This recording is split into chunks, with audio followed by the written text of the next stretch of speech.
Good evening and welcome to the Deception Watch podcast. I'm your host, Brian Delory, and I thank you all for tuning into the program this evening. And on tonight's program, I'm going to be presenting a message entitled The Truth About Lester Sumrall. In case many of you don't know this is a program that's about exposing false teachers, false prophets, and so forth. So that's what the program's about. So I wouldn't be presenting a message about Lester Sumrall if there wasn't things that I have recently found on the internet that call into question his veracity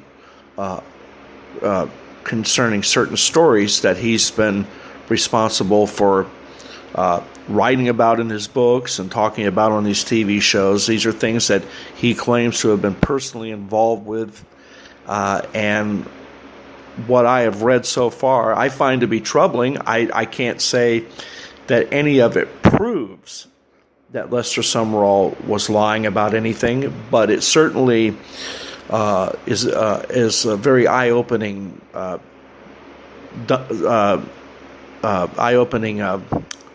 what's the word I'm looking for? It's just eye-opening stuff about his ministry and about his claims of helping people and delivering them from demons. This is stuff that he's talked about many times, and I mean these topics were covered in many of his books, and the things that have been found on the internet by the researchers. I'm not the one who started it. I'm just reporting. That's all I'm doing. I'm just reporting. So I'm just saying, I'm just telling you what I've already found on the website myself.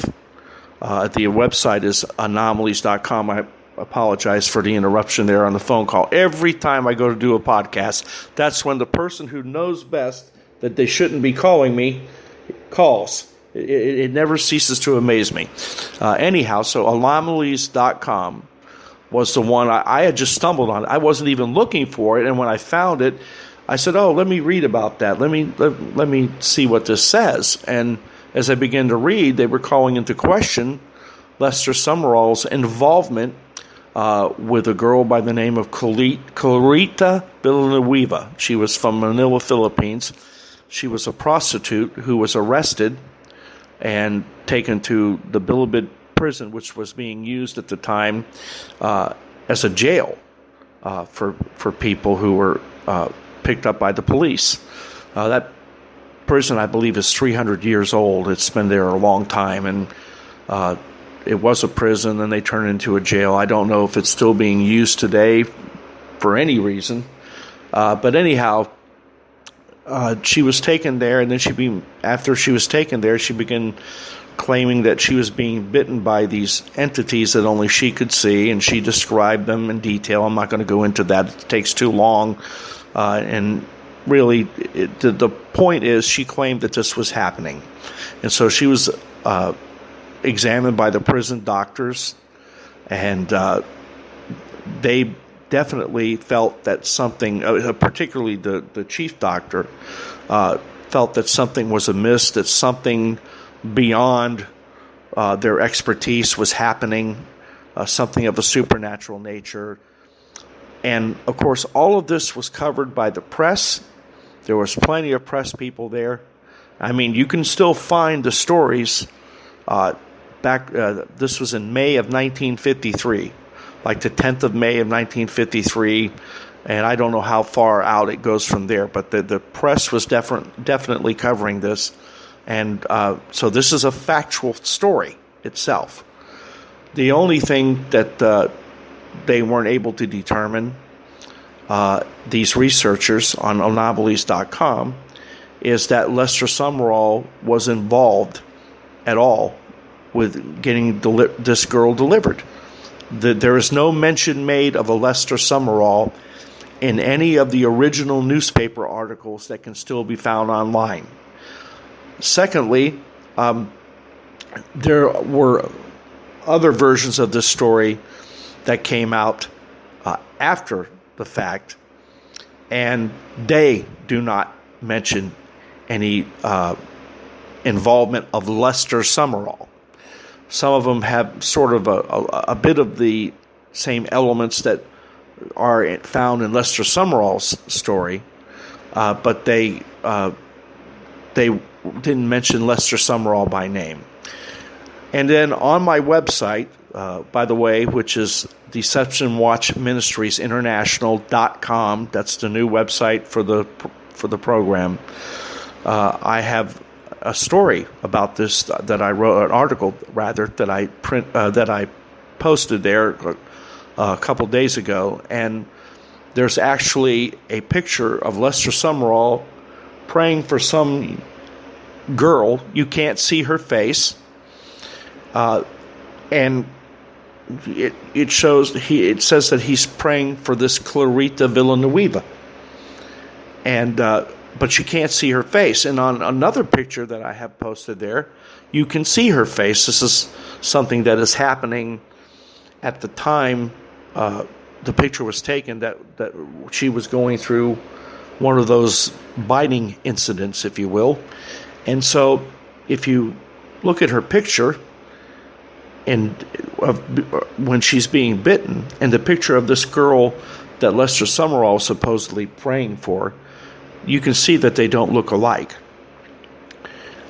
So, I have a problem with it.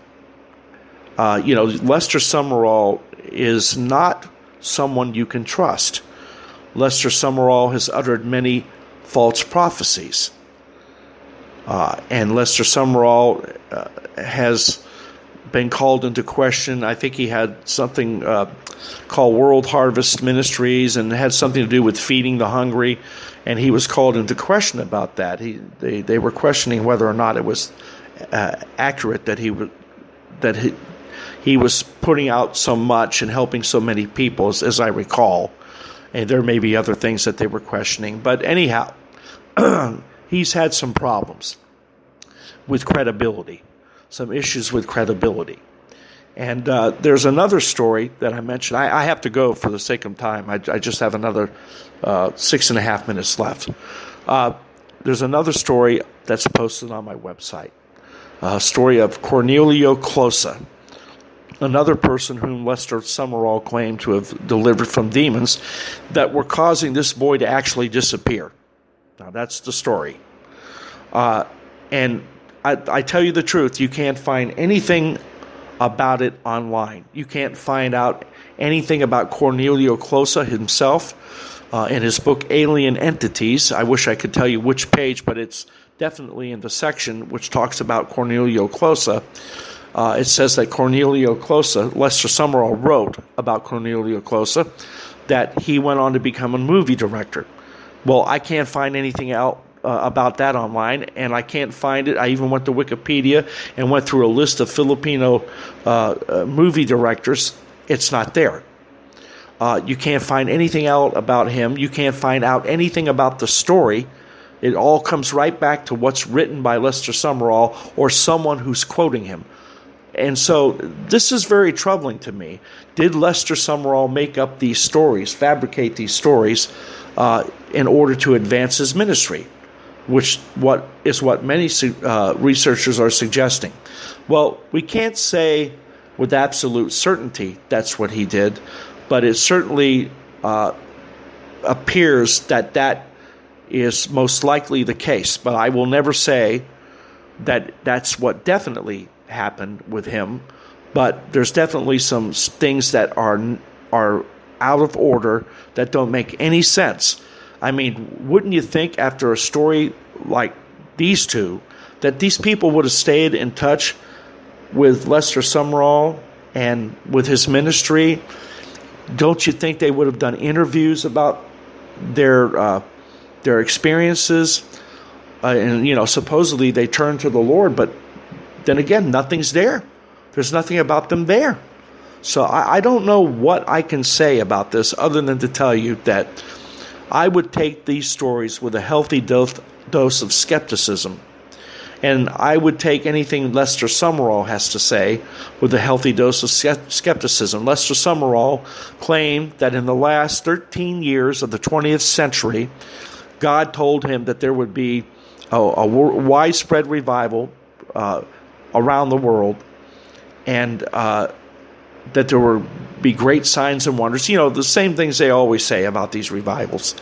And, of course, you and I both know that in the last 13 years of the 20th century and the last 18 years of the 21st century, no such revival has ever taken place. So that means Lester Sumrall is a false prophet. And he's supposed to be an expert on the gifts of the Spirit and so forth. Well, how can he be an expert and then he can't get this right? I mean, if you don't know you're hearing from God, you can't be an expert on the gifts of the Spirit. It just doesn't make sense. So this is my problem with Lester Sumrall. I can't say any more than that. I won't say any more than that because I don't want to disparage a man who's not here to defend himself. And I'm still working on this. If I find a way to get a hold of his ministry, maybe perhaps I can find out more information about these two people that he's claimed to deliver from these demons. And if I do find something that proves to me that he was telling the truth about these stories, I will be the first to print or record, in this case, a retraction. And that's going to do it for today. That's the story of Lester Sumrall. And again, the website for the program is deceptionwatchministries.com. You can go to that website right now. I have 2 articles posted there. I believe these articles will be a blessing to you. And I thank you all for tuning into the program tonight. I know it's been a long time since I've been behind this microphone, but I've had a lot of personal issues I've been dealing with, as well as trying to figure out God's direction for what He wants me to do. And I just feel like this is what I should continue to do. And I'm not motivated by how many listeners I get and so forth. I do get plenty of listeners, and I'm thankful for your listenership. But if you are listening to this today, and you can go, you're listening to it from my YouTube channel, you can subscribe to my YouTube channel, and I would greatly appreciate it. And that's going to do it for today. And as always, I leave you with this reminder: to keep the faith and to defend the truth. Have a good night, everybody.